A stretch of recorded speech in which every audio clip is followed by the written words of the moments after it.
You talk and you use my words.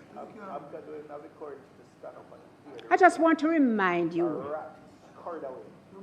about the campaign when Andrew Holness was challenged for leadership and the scurrilous accusations which were made against him.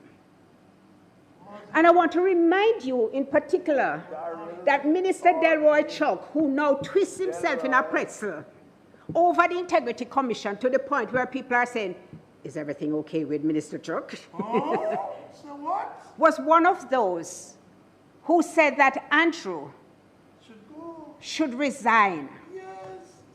Because after the court ruling, he said he was not fit to lead the Jamaica Labour Party. What can go so? What can go so? So we have come such full circle in the protection of the leader. The leader has not been certified. From all accounts, there are matters which are concerning and it cannot be certified. And none of you find a problem with that?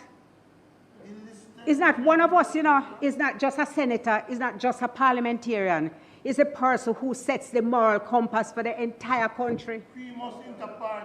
And on top of it, he goes to the court to ask the court to declare a bill which was passed by this government of Jamaica in 2017, piloted by Minister Delroy Chuck, who now criticizes every clause as though he has never read it.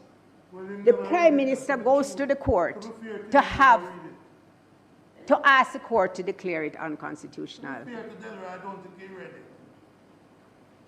It is amazing that the double standards are so glaring to the public that they see that parliamentarians will do everything to protect themselves. And if the law don't suit them, then just simply go to court or change it.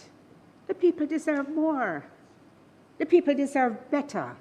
And that is why they have asked for impeachment provisions, because they want a say.